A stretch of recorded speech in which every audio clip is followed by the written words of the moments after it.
बिस्मिल्लाहिर्रहमानिर्रहीम। Master Aseel YouTube channel में welcome. दोस्तों, आज की वीडियो हमारी है किसी असील मुर्गी की ख़रीदारी के ऊपर कि हमने जब किसी असील मुर्गी को अपने ब्रीडिंग पर्पज़ के लिए ख़रीदना हो तो हमें किन बातों का ख्याल रखना ज़रूरी है।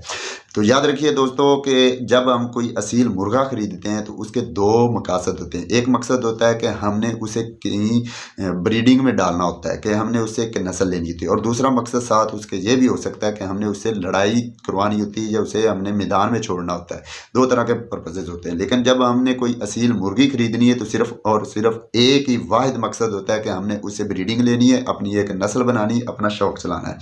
तो इस मकसद के लिए हम जब ख़रीदारी करते हैं किसी मुर्गी की, किसी भी खुड्डे से, किसी भी सेटअप से हम जब ख़रीदारी कर रहे हैं तो हमें किन बातों का ज़हन में रखना ज़रूरी है और किन बातों को हमने उस मुर्गी में टेस्ट करके अपनी टेस्ट के मुताबिक पास करके उस मुर्गी को ख़रीदना है।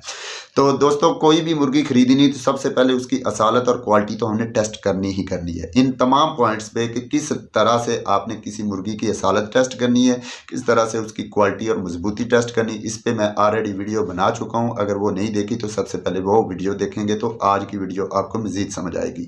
तो इसलिए मैं उन तमाम पॉइंट्स पे बात करने वाला नहीं हूँ जिनमें आप किसी मुर्गी की असालत या उसकी क्वालिटी टेस्ट करते हैं। आज की जो वीडियो है इसमें हम सिर्फ़ और सिर्फ अपने ब्रीडिंग पर्पजेज़ के लिहाज से जो पॉइंट्स चेक करते हैं मुर्गी में, उन्हीं पे हम डिटेल से बात करेंगे। तो सबसे पहले आपने मुर्गी का चेहरा देखना होता है। चेहरा आपने देखना है कि उसकी रंगत कैसी है। रंगत उसमें लाल नुमाया होना चाहिए, लाल रंगत उसमें नुमाया होनी चाहिए, उस पर लालगी वाज़े हो। ब्लैक या सफ़ेदी उस पर वाज़े नहीं होनी चाहिए। जिस मुर्गी के चेहरे पे सफ़ेदी नुमाया हो या स्याह रंगत नुमाया हो, वो मुर्गी या तो वो क्रॉस हो ही नहीं रही, या अगर वो क्रॉस हो रही तो वो बिल्कुल ब्रीडिंग के लिए तैयार नहीं है, वो अंडे नहीं दे रही।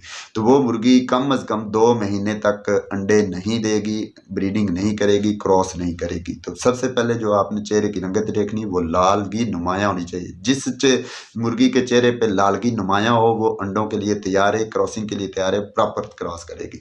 दूसरे नंबर पे जो आपने चीज़ चेक करनी होती है वो होती है उसकी झोल। झोल में आपने 2-3 चीज़ें चेक करनी है। एक तो उसकी शेप, कि पीछे से आप मुर्गी खड़ी हो तो उसकी शेप बाहर उभरी हुई वाज़े नज़र आए कि झोल बनी हुई है, आपको एक अलग सी शेप, एक पैटर्न नज़र आए तो समझ जाए कि ये मुर्गी झोल बना रही है। झोल में दूसरे नंबर पे जो आपने चीज़ चेक करनी है कि झोल की नरमी आपने चेक करनी है कि झोल नरम हो, बिल्कुल मुलायम सी हो, सख्त ना हो, उसमें रसौलियाँ ना हो, उसमें सख्त कोई गिल्टियाँ ना हो। अगर उसमें सख्ती आपको वाज़े आ रही महसूस हो रही है तो समझ जाएँ कि इसमें चर्बी आ चुकी है, इसमें गिल्टियाँ हैं या रसौलियाँ हैं। ऐसी मुर्गी हरगज़ परचेज़ ना करें। ऐसी मुर्गी का इलाज करते करते आप थक जाएंगे, लेकिन हो सकता है कि वो आपकी ब्रीडिंग मकसद पे पूरा ना उतरे। तो आपने नरम झोल वाली मुर्गी ख़रीदनी है जिसमें किसी किस्म की गिल्टियाँ ना हो। झोल में अगली चीज़ जो चेक करनी होती है वो झोल के बाहर फर होती है। फर बिल्कुल नरम मुलायम रेशम की तरह होनी चाहिए, बिल्कुल सिल्की होनी चाहिए। फर में किसी किस्म की सख्ती नहीं होनी चाहिए। यहाँ पे मैं वाज़े करता जाऊँ, फर होती क्या है कि झोल के ऊपर जो बाल होते हैं, जो पंख होते हैं छोटे छोटे, उसको फर कहते हैं। आपने फर के ऊपर हाथ ऐसे फेरना है, आगे को भी पीछे को भी। अगर वो नरमी का एहसास दिलाए तो समझ लें कि ये झोल बेहतरीन है। अगर उसमें सख्ती आए, चुभती हो, आगे से पंख चुभते हो हाथों को, तो समझ जाएँ कि ये झोल बिल्कुल नहीं बन रही। ऐसी मुर्गी बिल्कुल परचेज ना करें, वो जल्दी ब्रीडिंग नहीं करेगी। फर के बाद आपने आगे जो चीज़ देखनी होती है वो होती है झोल के नीचे जोड़। झोल के नीचे याद रखें, नीचे कश्ती वाला जोड़ जो आ रहा है, नीचे से ऐसे उसकी नीचे वाली हड्डियां आपस में ऐसे जुड़ रही होती हैं, 2 हड्डियां आपस में जुड़ी होती हैं। अगर उन 2 हड्डियों के जोड़ आपस में जुड़े हुए हैं तो समझ लें कि वो मुर्गी अभी ब्रीडिंग के लिए तैयार नहीं है। और अगर उसके जोड़ों में गैप हो, आप ऐसे उंगलियां लगा के देखें, उनमें आपको गैप फील हो तो समझ जाएं कि ये मुर्गी झोल बना रही है। इसमें अंडे के लिए प्रोसेस बन रहा है, बस क्रॉसिंग होगी तो उसके बाद अंडा मुकम्मल बनना शुरू हो जाएगा।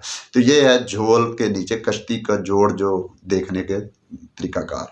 उसके बाद लास्ट में आपने देखनी होती है मुर्गी की वेंट। वेंट क्या होती है? मुर्गी जहाँ से अंडा देती है, जो हिस्सा जिस हिस्से से अंडा निकलता है, आपने उसका चेक करना है। उसकी रंगत देखनी है, उसमें लालगी होनी चाहिए, बिल्कुल खुश्क नहीं होनी चाहिए, स्याह या सफ़ेदी उस पर नुमाया नहीं होनी चाहिए, बल्कि लालगी आपको वाज़े नज़र आनी चाहिए।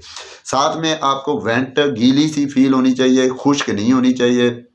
उस पर रतूबत सी, चमकीली सी एक रतूबत आपको वाज़े फील होनी चाहिए कि इस पर रतूबत सी आ रही है, तो ऐसी मुर्गी ब्रीडिंग के लिए तैयार है। ये सारे पॉइंट देखने के बाद अगर आप मुर्गी खरीदेंगे तो इंशाअल्लाह ताला आते साथ ही आपके किसी भी मुर्गे के साथ क्रॉस करवाएं तो 20 से 25 दिनों के अंदर अंदर वो अंडे देने स्टार्ट कर देगी और अंडों के दौरान भी वो किसी किस्म के मसाइल पैदा नहीं करेगी। अगर ये सारे पॉइंट पूरे हैं तो वो अंडे का गैप भी कम रखेगी और अंडे भी जल्दी देगी। ज़्यादा से ज़्यादा 2 दिन का गैप डाल के ज़रूर अंडा देती रहेगी, ज़्यादा गैप नहीं डालेगी और बाकायदा कुड़क होगी। लेकिन जिन मुर्गियों में ये पॉइंट पूरे नहीं होते वो या तो क्रॉस ही नहीं होती हैं, अगर क्रॉस होती है तो अंडे नहीं देती, और अगर अंडे देती हैं तो अंडों में गैप बहुत डालती। एक अंडा दिया, फिर 8-10 दिन बाद दूसरा अंडा दिया, 5-7 अंडे दिए, उसके बाद बात वो मुर्गियाँ कुड़क ही नहीं होती, कुड़क पे आती ही नहीं है। तो ऐसी मुर्गी आप ना खरीदें जिनमें ये पॉइंट ना हो। तो फिर मैं यहाँ पे बता दूं, ये पॉइंट देखने से पहले आपने मुर्गी की असालत और क्वालिटी चेक करनी है। अगर आपने क्वालिटी और असालत वाली वीडियो नहीं देखी तो मैं आपको सजेस्ट करूंगा कि असील मुर्गी की पहचान वाली वीडियो देखें कि अच्छी असील मुर्गी कैसी होती है। अगर आप देखना चाहते हैं कि अच्छी असील मुर्गी कैसी होती है, उसको कैसे टेस्ट किया जाता है, तो यहाँ पे टच करें, आप देखेंगे यहाँ पे कि अच्छी असील मुर्गी कैसी होती है। यहाँ पे टच करें कि अच्छा असील मुर्गा कैसा होता है, उसकी क्या पहचान है, और यहाँ पे देखें कि बंद गद्दी जानवर किस तरह का होता है। अगली वीडियो तक मुझे दीजिए इजाज़त। अल्लाह हाफिज़।